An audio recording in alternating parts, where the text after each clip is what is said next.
It's been 4 months since we launched our creator monetization. Let's take a look what has happened since. You earned almost $100,000 in engagement-based payouts, and your games were played almost 30 million times.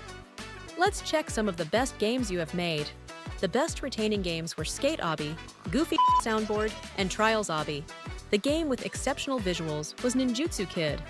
And the most innovative was Hammer Obby. Top remix game was Rock Tycoon Idol. And most liked game was none other than Easy Obby.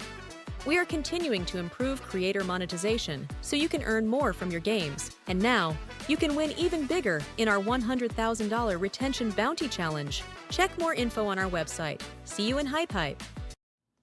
Hello everyone! It's not Shogun here, it's Job, and with Kevin. Unfortunately Shogun wasn't able to host this stream, so I'll be doing it. How are you? I am very well. No, it's good to see you. It's good to see you. Yeah, I hope Shogun wish him well. But yes, excited for this stream, and good to see you back in that seat as well. I'm sure everybody's missed you, but we've got some cool stuff to go over today. Perhaps you want to sort of say something about a little jam that started this week? So we started the Play Together game jam. I can't speak, whatever. And goal in that game jam is to make games where players play together, interact together. It doesn't need to be like the custom multiplayer, it can be just 3 others. But goal is to just have these elements where players do stuff together. That's the theme. And you have time until December 15th, if I recall correctly, to make your game. I just realized, by the way, when the intro video was running, that I could have just changed that to the promo video for the jam, but I completely forgot about that. Yeah, no, to be fair, so, I forgot. I realized it immediately as it started playing. I was like, oh, that would have been perfect. Yeah, never mind. But yeah, we got the Play Together is a really cool theme. We are super pumped to see what everyone comes up with here. We're going to go through some of the node examples that both Yop and Shogun have created for you to help you and give you some inspiration of what can be done. But this is a really exciting sort of faux multiplayer type theme that we've come up with here. And I think it's really quite exciting to expand on these examples that we've got to show you today, to come up with some really unique ways of leaning into the social aspect of games. But I am super pumped. I want to know if you're watching, do let us know in the comments if you're catching us on the replay, if you're going to enter the jam. There's some pretty impressive prizes up for grabs. And as Yop just mentioned, you've got until next Friday, so plenty of time to get a submission in. Next week's Sunday. Next Sunday, that's what I said. Of course, don't listen to me. I don't know anything. So yeah, apologies. December 15th at 2200 UTC. But obviously, I am no good at maths. But yeah, so you've got plenty of time to get your entries in. And we hope today that you'll see some of the examples we're going to show you.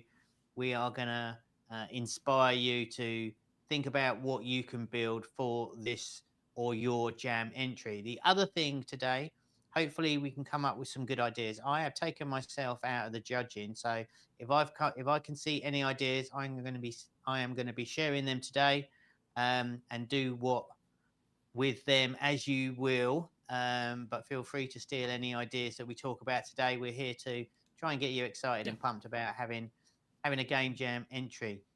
Yeah. The other thing, just before we go any further, don't forget we've got the Watchers Build series that is now live on the YouTube channel and inside the Learning Hub. I am super excited to have Yop's videos coming out very shortly, where he will dive into all the nodes and the reasoning and the thought process behind how he set up initially 95% of that game. And of course, we have Shogun coming in and adding his take on our battle boss arena as well. So we've got some really cool stuff coming on that, and we hope you find that super helpful. but that is really we've just started on that. So go check that out on the YouTube channel or on the Learning Hub. And yeah, so that's it. Good to see everybody in the chat. What is up, Spider, Neon, PT, Kiwi P? Good to see Angela Smith, human name. Good name there. All right, so let's jump into things today. So it's all about. Should we start? Well, let's just start from the examples that we have here. I've made a couple example games that you can use to add different mechanics to your game. The first one we are going to look at is on a system that triggers event for every player every 5 minutes. So let's take a look how this works. So when user plays the game, there is timer, and when timer trigger hits 0, something happens. In this, the something is that money starts raining down. But for us to see that, we need to wait 3 minutes because it's using the world info node. Ooh, so we are getting the current time and using that as the counter. And all you need to do here basically is that if you want to trigger your own event, you can connect this interval. What am I doing here? I forgot to add a signal here. Well, anyways, this thing, it does some math there to create a countdown. It checks the current, takes the current minute amount and then checks that if it's divisible by 5, it takes the reminder and does some magic to give you how many minutes under the next 5 minutes. And after that, we trigger event that spawns money for 10 seconds. I think I was planning on changing this so that the event would be triggered by signal, but I think I forgot that. So maybe I'll do an update to this later today. Okay. Can you play through it then? Let's have a look at what this is actually doing. Well, we need to wait on 2 minutes, but oh, I see. If we go for more detail here, this triggers every 0.25 seconds, so 4 times a second. It just checks that is this current second, or is it like entirely? It checks that okay, is it some 5 minutes? Is it like is the current time divisible by 5? Okay. And if it is, then it triggers the loop. And for the timer here, this is when the next event starts. This one gives us the second. It just takes the current second and 59 minus current second is the time until like the second countdown. So it counts down the seconds because normally seconds go 1, 2, 3, 4, all the way up to 59, because then it switches back to 0. Because then 1 minute has passed. Sure. And for the minutes, because we take the mod gives the reminder of something. In this case, we take the current minute divided by 5, and mod gives the reminder. And for now, the reminder would be 2, 3, 2, 2, 2. Is it 2? It is 1. Yeah, 2. And then we 3, and then we subtract that from the 4. Yeah, I forgot the subtraction there, so my brain went a bit wonky there. Sure. So now, because it's 14:09, reminder is 4. 4 minus 4 is 0, and when you play, it says 0 minutes and 36 seconds. And now, when this reaches 0, it should trigger the event. And this event gets triggered to every player at the same time. Of course, there can be some slight offsets, but it should be there on like plus minus 5 seconds. Correct. Okay. So I think we got like 10 seconds to wait. I'm kind of eager to see how this, for me, I want to see what it's actually doing. I appreciate the logic behind it, but yeah. I think It'll be interesting to see how we can use these in a real sort of real game environment. Yeah. So there we have the In this coins example, it spawning just in, spawns in money and the money flies away. and that's available for anybody who's in the current session to go and pick up, Yeah. right? Well, these coins are per player, so these are not visible to everyone else, because this logic is run for each player individually. So there is Sure. no any component that sends signal to other players. No, I get it. No, that Because that was that was clunky language from me. That's kind of what I meant. So what But this is basically, go on. Yeah, but all players who were playing when the minute hit the 5-minute mark, so 14:10 now, the event gets triggered and the logic Yeah, gets run. that's exactly what I meant. So Yeah. as long as you're on within that 5 minutes, you will get that spawned in the game, which I think is really cool. Now, could you tie that in with something else to alert people that was happening? So you could have like imagine like a big clock in the middle of your game, and it says like 5 minutes to the next gold Yeah, boost or yeah, something like like that. you can use the logic however you want. Like this is just I used the UI because it's easy to set up and do, but you can do some math using these values that you get from here and set up something to specifically specific rotations, for example, or show the thing in the 3D world if you want. So I'm guessing, could you then have like a single player? So you and me are both in the game at the same time. Could there be something like a button at the top of a staircase that you got to reach to press it, which would then activate that logic? That would need a node called Player Broadcaster. Okay. And for that, we can actually jump to another example, I think, Perfect. because that's a really nice.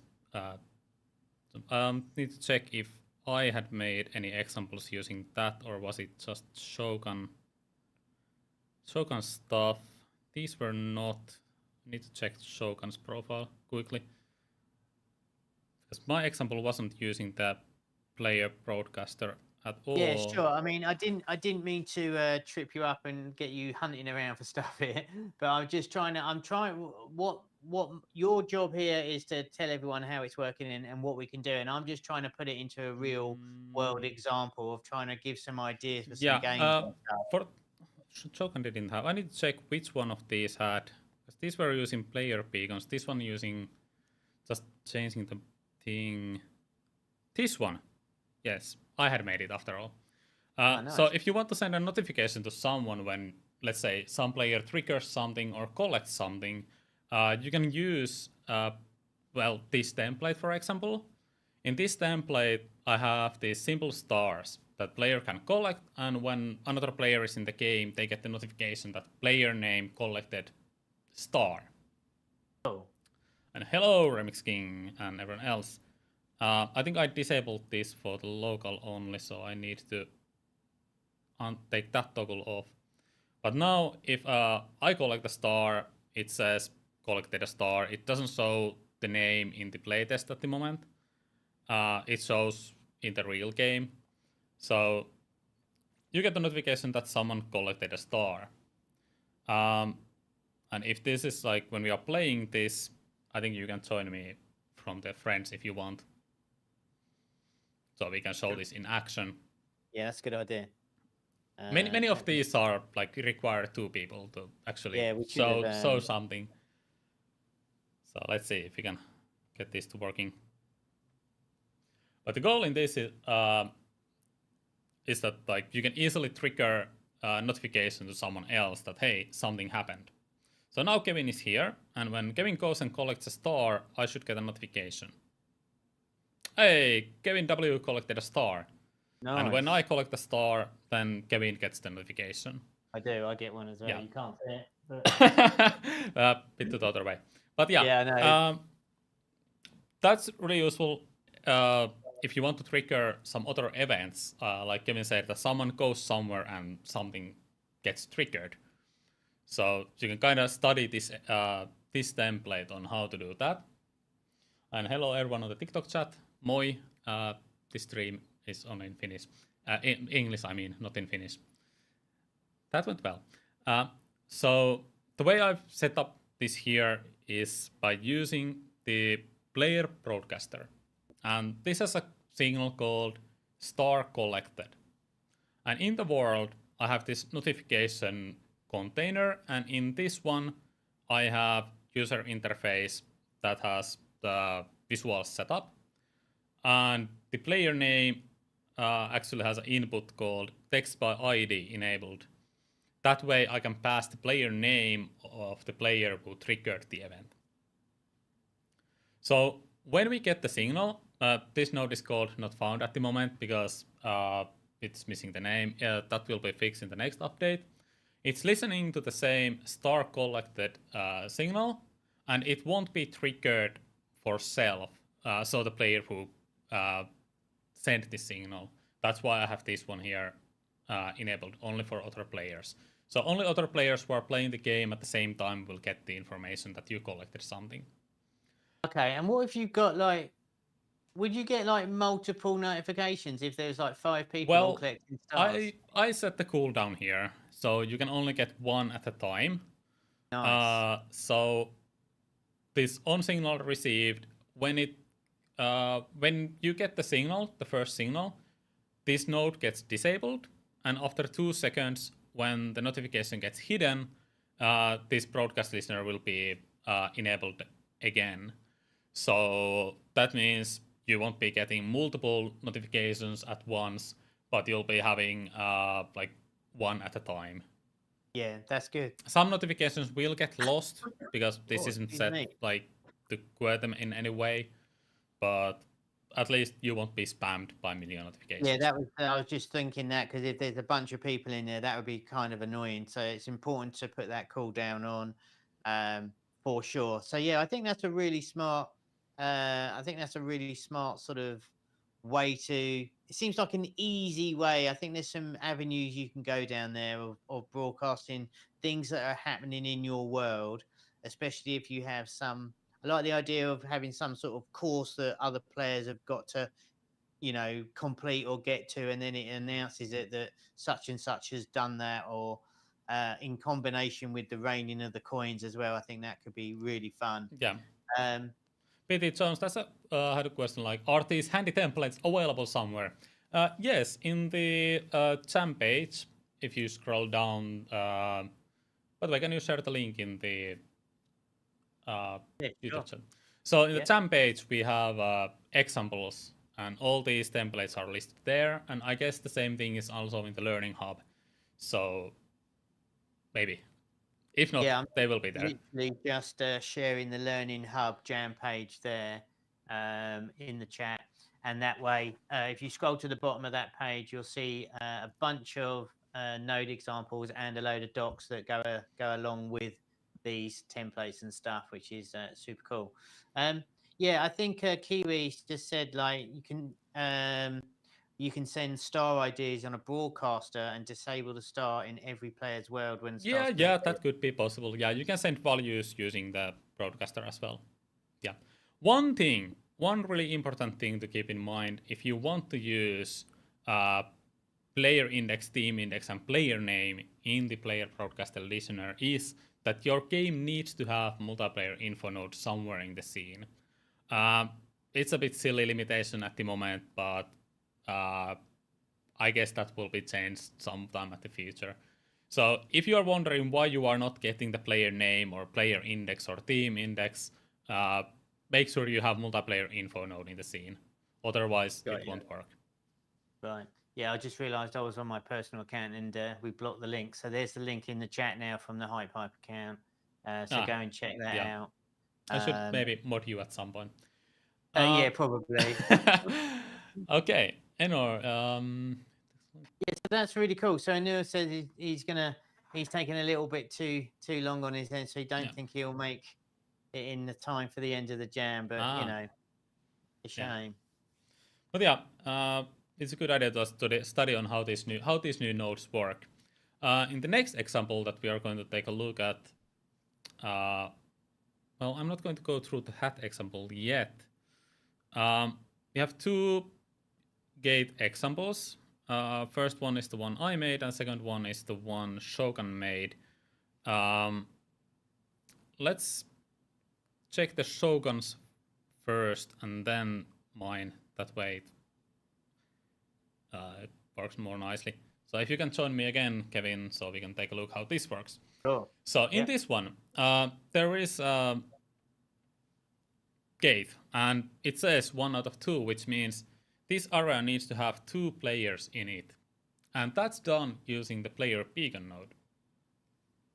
So now that we both are here, the gate gets opened and we can go through. Okay. That's really cool. Cool. Yeah. Let's take a look at the logic on how this is made. So if we go to remix this game, enable logic. This is really simple. Player beacon, it detects players around the specified radius. In this one, the radius set to 3, so it checks players on like 3 unit radius of this middle point of the player beacon node. Oh yeah. And whenever player enters the 3 meter radius, by the way, one thing to keep in mind is that it's the radius, it's not the detector in any way, like the collision detector. So player middle point needs to be inside this radius. It's not enough that the player walks next to this and it looks like the player is inside, but it's not really, because the mass center is outside of this point. So to get it as precise or as generous as possible, what do you think a good number would be? So you got it on 3 here. Yeah, I mean, it is like, now you can see that my character, it looks like it's inside, but it's really not yet, because the middle point of the character is outside of it. It's just important to keep in mind that, like, it's how it works. It doesn't take the... because if this was, let's say, a sphere with the collision detector, then the player would be already collide. Player would already collide with it and it would be detected. Sure, got it. So if you were to nudge yourself just inside that radius, that would then, it would be pretty... There you go. So I'm guessing what I'm trying to say, if you've got like the ring around it, like the marquee around it, to try and make sure that's lined up together to make sure that... Yeah, maybe make it slightly bigger. Yeah, okay. Yeah. Also, I think in the next update, we'll change the visualization so that when you go inside here and you have selected the node, you can actually see the visualization change that, hey, it triggered something. Yeah, that might be useful, mightn't it? Yeah. And player beacon can output different values. So player count is the amount of players in this area. And here we use that one to compare that if it's greater than 2, greater or equal to 2, then we send a signal, open the door, which opens the door for us. And we use the text value here on the sign that shows how many players are in there. Got it. So if I change this to, not this one, if I change this one to, let's say, 3, now it requires 3 players inside this area. Got ya. So I find, sorry, go ahead. So this is like the most basic setup of the player beacon, like how you can use it. Yeah, I think this one's kind of cool because I can imagine some sort of maze type event here where you need to get a bunch of people in to unlock certain numbers of doors. PT wrote a question here, which I think is pretty relevant for this one. So if someone else joins the game, will the gate also be open for them, or is the player beacon only for concurring players? Well, in this case, because we are not saving the door state in the local global save, it will be for each player who are playing the game at the moment. So if someone joins after, then the door will be closed unless there are enough players in the area. Yeah. So in that example, if you and me open the door and run through it, and then PT and Inor come in afterwards, the gate will be closed for them, right? Yeah. Got it. And can you do? You mentioned that on the global save. Is that Is that a Well, thing? technically, you could keep track of all opened doors in the game and use the global save Yeah, to I, fetch the value for each thing yeah, whenever player joins. I think for this example, you probably wouldn't want to do that anyway, though, right? Yeah, no. Um, I have a different setup of this, like different variation of this. This okay. might be actually missing from the jam page, but I'll add it there soon if it is. So I have my own gate example, and in this one, I actually need to reset my state. Where is it? This one. So in this one, this works the same way as the Shogun's one, but instead, this one requires two players to be on different locations. Um, I just made this example because we were thinking like puzzle mechanics, like how you can use these player beacon as a puzzle. So now when two players go to their specified spots, the door opens. Oh, this is really cool. So I think you could use like a combo of the two there, right? You could Yeah, get like you need 10 people in here to like um sort of drop the drawbridge or something, and then you need like 3 over here and 3 over there, and it could come a really nice way to have a really interactive game now. I think that's super fun. And it's yeah, the sort of thing where you could like invite your friends to do like a quest and stuff like that, where right, let's go and take on the just gonna make this up, so it's gonna be horrible, but we're just gonna go into like the dark zone quest where you need a bunch of people and like rally around and stuff. And it's also worth mentioning this doesn't just have to be for the jam as well. I mean, this is the idea to introduce these features to you, but think about this when you're building your games anyway. Excuse me, I've got something wrong with my throat today. yeah. This one actually, if you come back later, this door will be open for you. So this keeps track of all the doors you have opened by using the player save. Oh, So let's say you complete bunch of levels and open bunch of doors, and you come back later with your friend who has not done any of those. You can just return to the beginning and help your friend through the levels. got yeah. Yeah, Oh, that's really smart as well. yeah, Uh, and I think uh, I think this has got a lot. I really like this one because I think it's kind of puzzly, and I think there's a lot you can take this in tons of different directions. You could have like a multiplayer obby where it takes whilst you've got a normal obby course, it will take a bunch of people to, both bunch of people on this side, a bunch of people on that side, and like the platform grows itself or ah, something like that, that's an or interesting idea. Yeah, maybe there's a trampoline that comes up that allows you to get over to the next bit or stuff like that. They have loads of applications. So I really like these ones. For me, as being more visual, having the people congregate in a particular area, either collectively or could you have like four? and you Could can you have add like as many as you want. In this example, I just used two. So okay, the way this is set up, here on the here we have our player beacons. So we have two of these. You can add as many as you want, but then your logic will also get a bit more complicated. oh, And here we compare that if that value is greater than 0, so if there are any players in the thing, then we pass the output value, which is either 1 or 0. It's 1 when the this compare node is true, it's 0 when it's false. So we pass this to the scary node called 2 to 4 decoder. well, that does sound scary. Yeah, it is. Uh, basically, what this does is it can do different actions based on if A and B if they are 1 or 0. But what I'm looking for is that when both values are 1, meaning that both of the player beacon areas have a player in them, then the last output sets this gate opened to 1. Why number node? Number node is here because we can use that. We can save that for each player, and this executes also on start. So when you come back later, when this executes, it compares that if this value is 1, then we open the gate. Right, so it's basically saving the true or false value, right? Yeah. Okay, got you.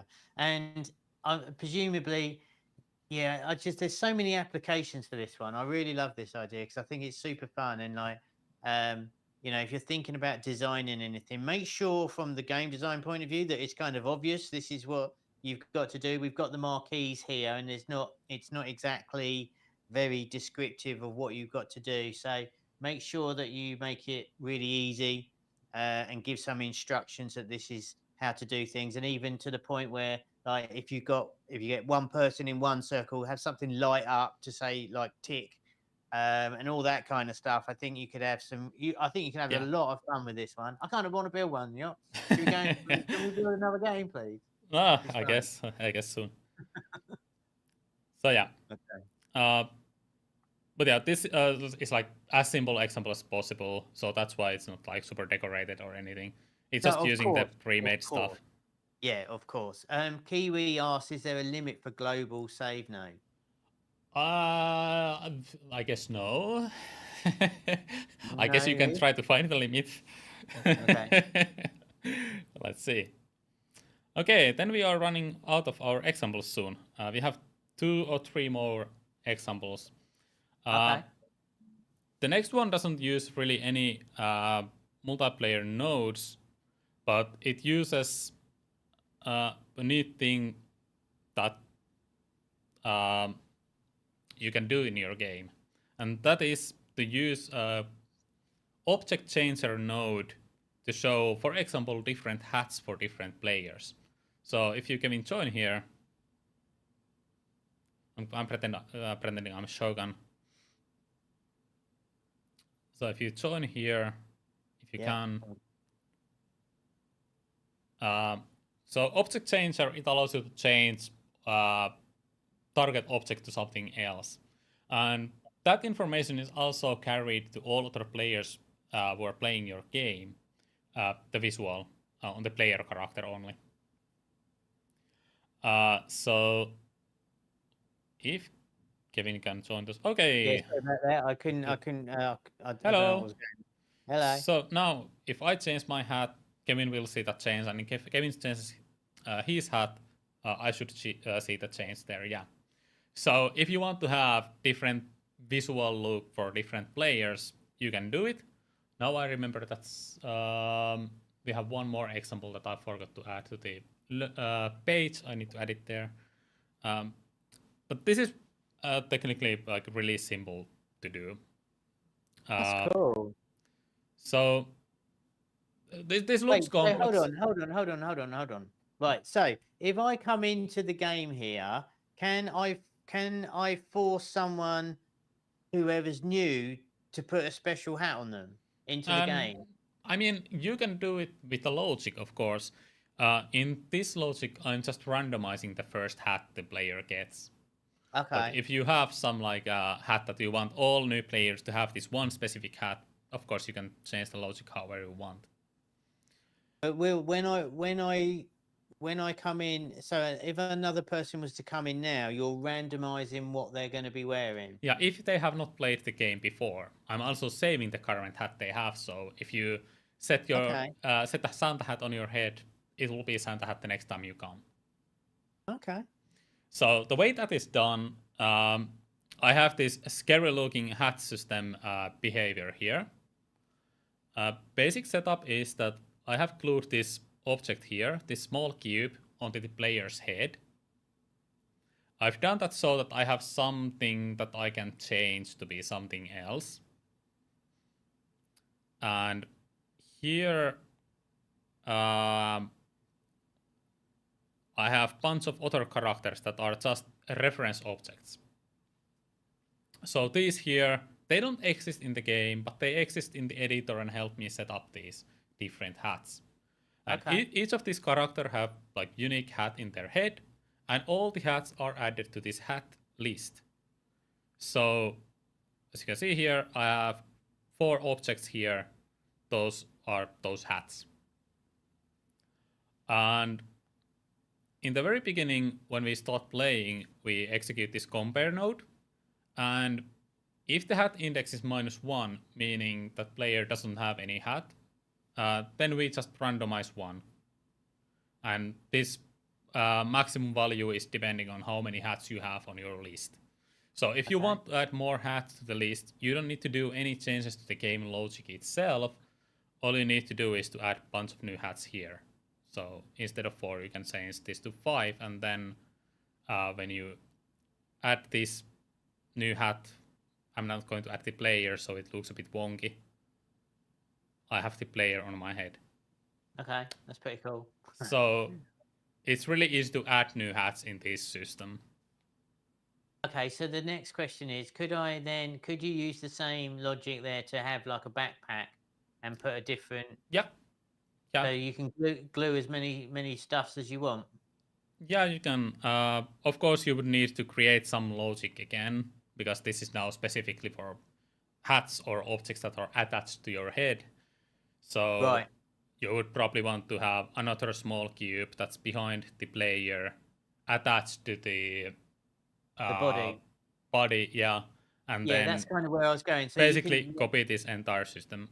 Yeah, that's exactly what I was just making sure. Like, it's kind of modular, so you can take that logic and apply it to other things as well, and have some fun with that.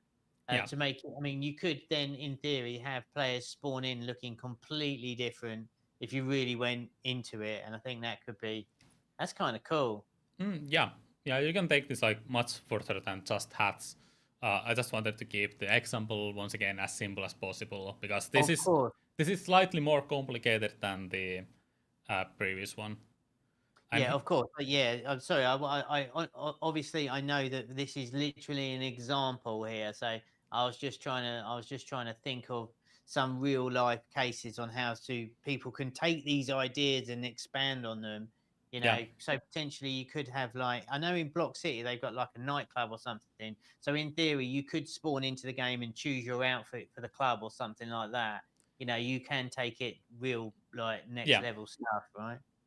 Yeah, here I have I just did the easy thing and had the UI with 2 buttons, previous and next. And what these do is they just scroll, like wrap around this specific range, which is the length of the list plus 1. And that way, when I press next, it always keeps looping. I think that's real fun, and I think even if you got kind of like a single player-esque type game, I think this could be a fun thing to do anyway, right? So you just add it in to make it really way more dynamic. And okay, I got one for you. If I then had a hat shop, could we buy a hat and add that to the list? So someone could come into my game, unlock a new hat that will be available for everyone. That requires a bit more logic, because then you would. Obviously, I'm just talking theoretical here, of course. In that case, you would need to track on what hats are bought and take that into account. Maybe you could have 2 lists, or There might be a spaghetti way of doing it. I have made this logic a couple times, but every time I tend to do it differently. Okay. But basically, you want to check that you have you unlocked a specific hat. You might need to keep track on like IDs. Let's say every hat is like 0, 1, 2, 3, 4, 5, 6, 7, 8, and so on. You would need to keep track on all those. And if some of those are something you need to buy, you need to keep track that is this hat bought, and if it's not, then maybe skip to next one, or and do the check again. So you need to do some checks there for that to work. But it should be possible. Might need some extra logic on top of if you want to use this as a base. Right. But that's cool though. That's cool. I think I'm just trying to work out how I'd use it in the game. That's kind of where I was going from. Did you have anything specifically in mind, or was it just to show that you can change the ghost? I think this template was sparked by the idea of having like different looking characters in the game, and I wanted to make this like something super simple. So I was like, hey, hats. Who doesn't love hats? Why not? And then I think Nooblerd made example, I don't know which profile they made it in. Just snooping in the unlisted games. I guess it's not here. Made example on some that somewhere that had different player characters for each player who joins the game, but I can't remember where it was. Okay, fair shout. Paper Piece is saying, is changing the color of the hat is also syncing in other player? If you're doing it with the player, not player, I mean the object changer node, then it should be, because there is a toggle change colors. If you change the color with the link, then I don't know. You might need to test if it works or not. I can't remember. But if you do it using the object changer node, then it should work. All right. Yeah, so I'm thinking for me, the obvious one here is like if you do have a sandbox type game, this would be a really fun addition to have everybody coming in and looking different and have all running around and really make your game feel quite unique and different. I think that's really smart. Yeah. All right, cool. I think this is the final example, which is boss fight example. So game where you can fight the boss together with your friends. So now, if you Kevin also come punching this one, you can see that like when Kevin hits the enemy, there's the punch in the bottom right. Oh, do you know what? I was thinking, why am I not hitting it? Thank you so much. So Kevin can also do damage to the enemy, and we can defeat it together. In this example, if I come now, the enemy would have full health. So it's not using the global save yet in this one. I made the version that uses the global save, but here the damage is passed using the, if you go and check the logic, remix. So you can also read the notes here if you want more in-depth answer, but this is using the boss damage player broadcaster. So the damage is passed with this to all other players, and then the boss is getting damaged. That's how it works here. This isn't using the global save. If this was using global save, then the player broadcast listener and player broadcaster nodes would not be needed. The data would be just synced through the global save node. So let's actually jump to my example, because on my example, oh no, my profile, my co-op boss fight demo, this is the exact same one, but instead this is using the global save. And as you can see, the global health for the enemy is 130 at the moment.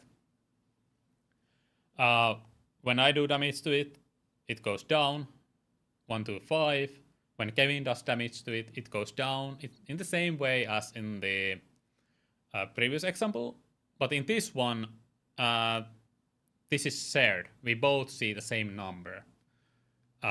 So if you want to make some epic boss that you need 100 people to fight, and you want them all to take that one boss down, and it won't respawn when it comes back, then you want to do it like this.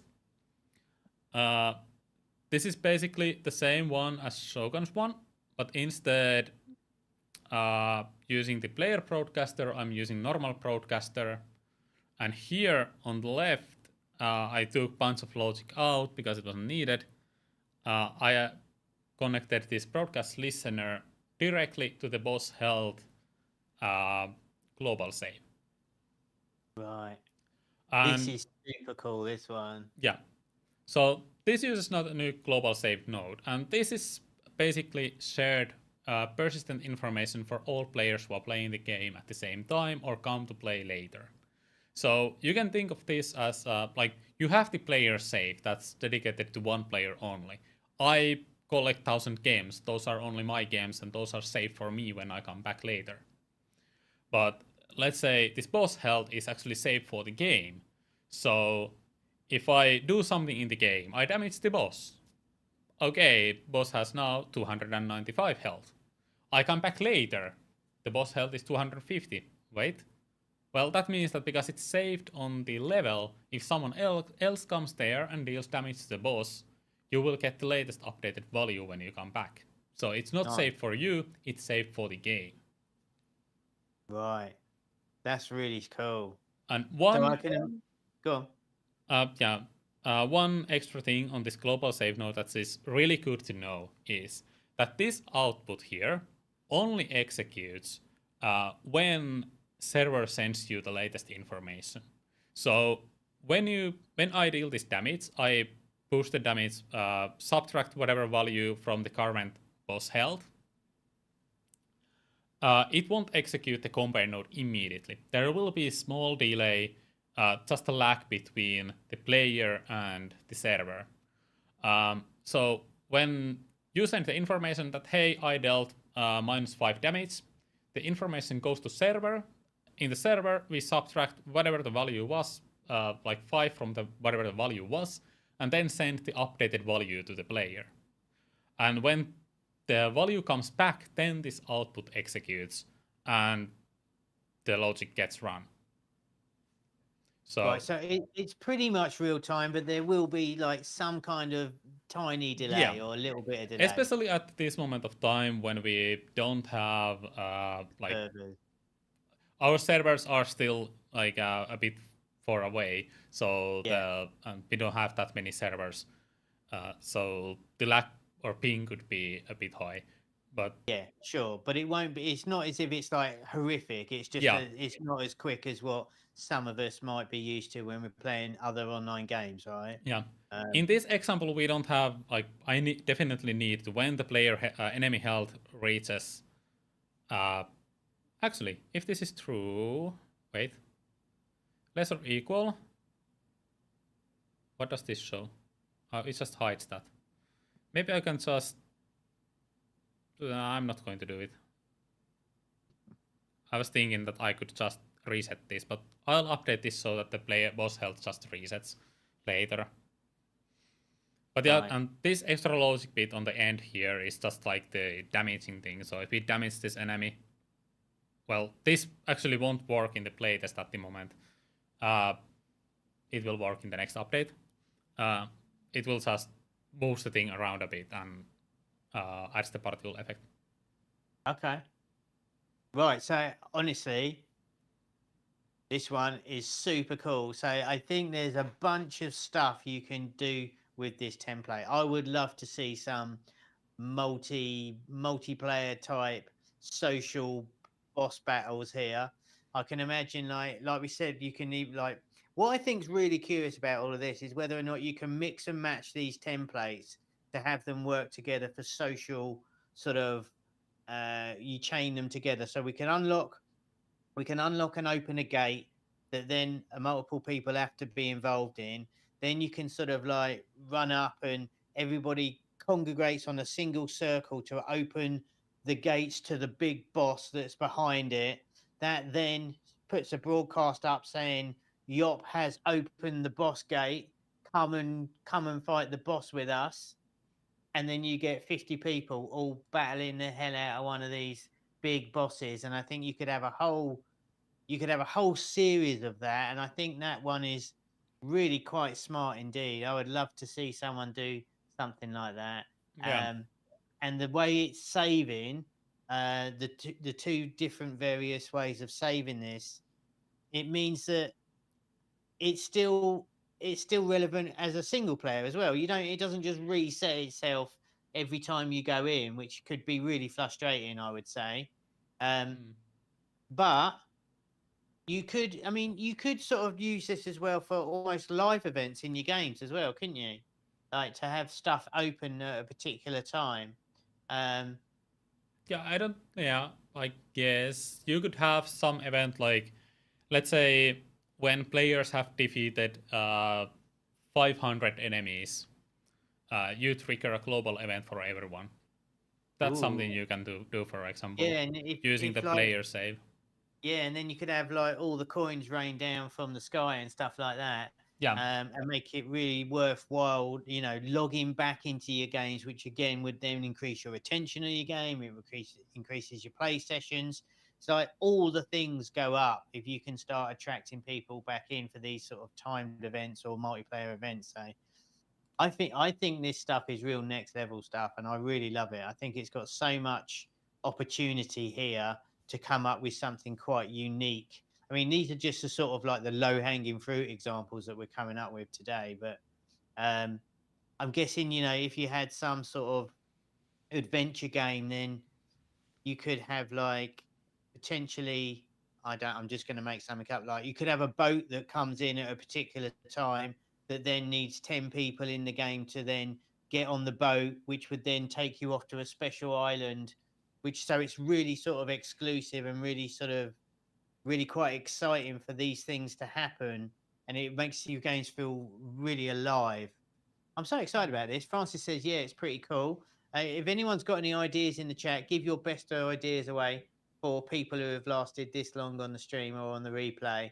I would love to hear some of your ideas of what, if this is sort of starting to inspire you, even if you're not taking part of the jam, to try and think about how you can expand your game into some of these sort of areas. I think it's pretty nice.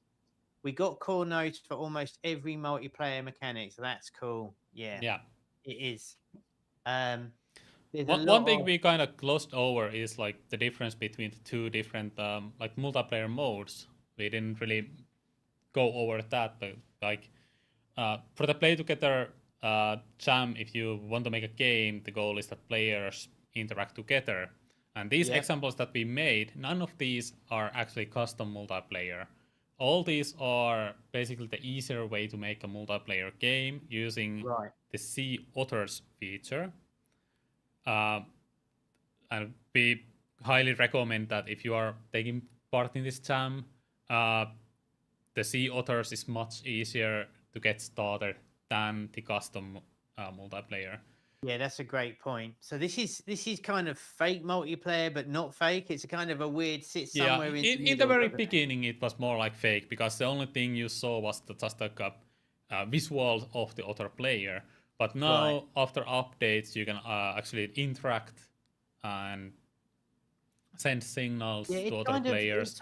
It kind of makes it a real multiplayer in a sense. Yeah, it's almost like platform multiplayer. It's a really hard one to explain because it's not, once all the servers up and are real multiplayer, like real traditional multiplayer, things will get a lot smoother on that respect. But it kind of blurs the line between half fake and not fake. It's super weird. I can't really explain it, but we hope you get the idea.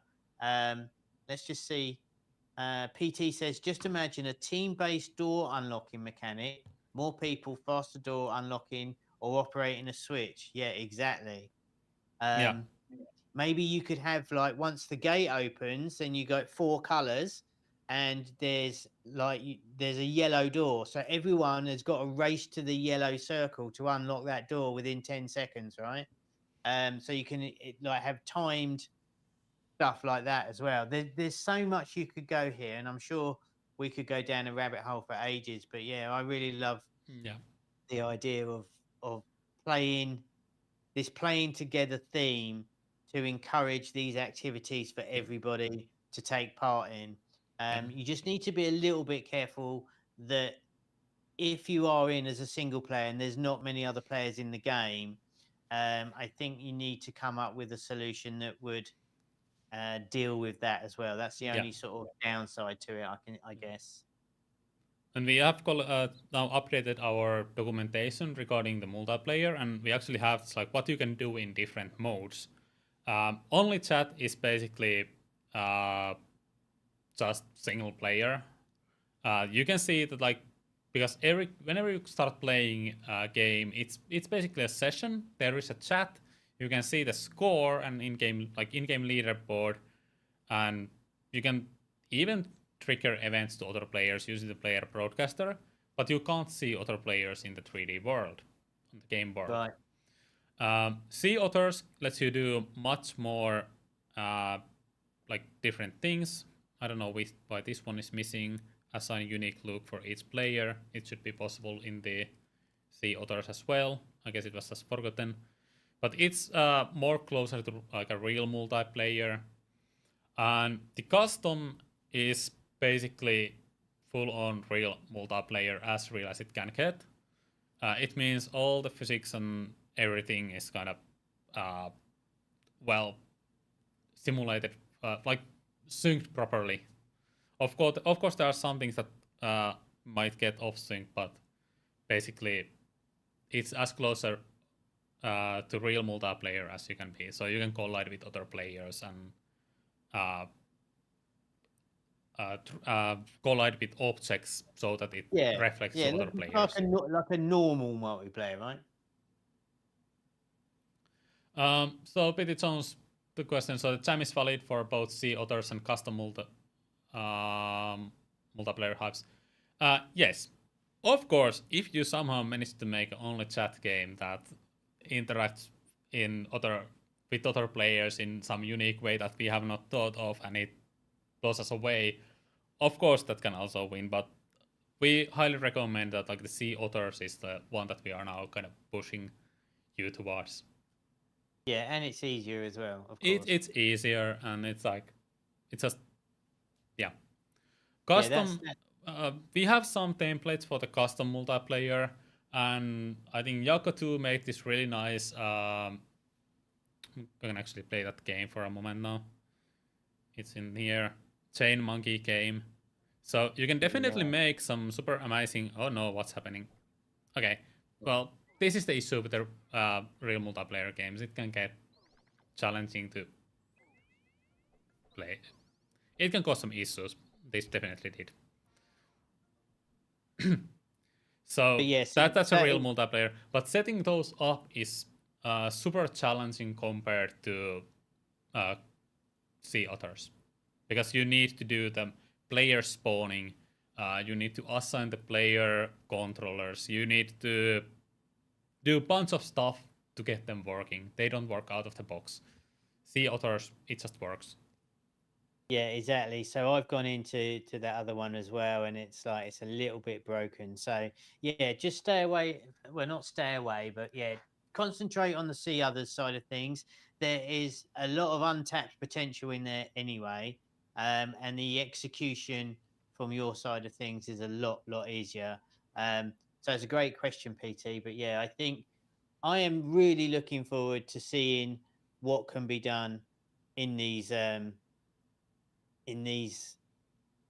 from these templates that the guys have created. I think it's pretty exciting. Yeah. All these templates can be found from the, well, not this boss fight, that I will add to the jam page, but all other templates can be found from the jam page. Yeah, and at the bottom, the jam page on the hub and on the website. And if there isn't anything linked, do let us know, but it should all be there for you. We are running towards the end now. Yop, is there anything you want to cover that we haven't covered? I think you've gone through. I think we have now covered pretty much all we were planning to cover. One thing I want to say that moi kaikki TikTok-chatissa tämä on HypeHype striimi, ei mun striimi. Sorry. I just want to say something to TikTok chat because there was some Finnish in there. I was talking to that way because my chat is that way. I know that I should have looked there. That's fine. I was like, wow, that went straight over my head there. So yeah, that wasn't Finnish. Okay. I do not know one Finnish word actually, which is shame on me. That's kind of embarrassing. I should have been able to say hello at least. Moi. It's hello. Moi. There we go. Moi. There you go. Okay, you learned something. Awesome. There we go. It's like an education. All right, so I have no idea what's the plan for the next week's stream. I think we have something. I don't know either. Yeah. I would imagine Shogun will be back with a help desk. Maybe. I don't know. Let's hope Shogun's back though. It should be a help desk, I would think, or maybe something festive, game playing type thing. I'm guessing that might be a community showcase. So if you've got any games you want us to play, do get them in on the Discord with the Play Me Live hashtag anyway, and that gets them on our radar for us to check out. But I am personally excited to see what people come up with here. I'm really hoping we see some unique takes on this. Yeah, I think these are the sort of games here that once you start building them, the ideas are just going to come. What about this? What about this? What about this? So I'm really excited to play through some of these games when the entries start coming in. But of course, I won't be judging anyway. But I want to see someone. I love it in Block City where you can blow stuff up as well. So I want to see. So just say first, and then I'll say one more thing because I completely forgot to mention that. I want someone to build a multiplayer game where you have to build the tallest tower, and then the idea is that whoever builds the tallest tower gets the king or the crown, and as other players can come and blow your building up and stop you. So that's my. I want someone to build that game because I think that would be really cool. Oh, that would be interesting. Yeah. Pretty Jones, yeah, that's the thing I want to mention. So we also have these weekly events on Discord. HypeHype is hosting, at the moment, he's hosting a mini jam there with a team of 1 minute. So if you want to take some smaller challenge, not want to take the super huge play together type of challenge, or if you want to take both of them, join our Discord. Information on that is somewhere on the news channel. It's a weekly thing, so there will be another mini game jam starting next Sunday. And in addition to that, it's also running these weekly leaderboard competitions. So if you want to have these type of mini events, join our Discord. You can also get help from others there and also ask questions if you have any or feedback. The HypeHype team will be checking the Discord actively. Indeed. So you can get the it's a good place to be. Yeah, you can get all the links in the description of this and most of our videos anyway. So come and join us over on the Discord. The 1 minute jams coming, that new jam starting on Discord. That's very cool. I hope we get some entries on that. But if not, we'll be. I think those will be running anyways on every week. Can you win anything there? Yep. I think there were some prizes. At least you'll get a role on Discord, and then there is nice. Some HypeX prize. Nice. So some HypeX, a custom Discord role, and of course, it's your opportunity to try and learn something new. And I think that's always a good way to approach the jams. That try something different, try something new, and teach yourself how to learn something with a purpose of learning it. I think that's really smart. So I look forward to seeing some of those. 1K hype dosh. There you go. 1,000 HypeX. So not insignificant. Win one of those and boost your game. Or fast track your game, I should say. So yeah, I think overall, some really exciting stuff leading into 2025 for us. Any closing thoughts today? No. I think that's all. Thanks for joining. Thanks for joining, and next week something else. I don't know. See you later, guys. Bye. Bye. It's been 4 months since we launched our creator monetization. Let's take a look what has happened since. You earned almost $100,000 in engagement-based payouts, and your games were played almost 30 million times. Let's check some of the best games you have made. The best retaining games were Skate Obby, Goofy Soundboard, and Trials Obby. The game with exceptional visuals was Ninjutsu Kid. And the most innovative was Hammer Obby. Top remix game was Rock Tycoon Idol. And most liked game was none other than Easy Obby. We are continuing to improve creator monetization so you can earn more from your games. And now, you can win even bigger in our $100,000 Retention Bounty Challenge. Check more info on our website. See you in HypeHype.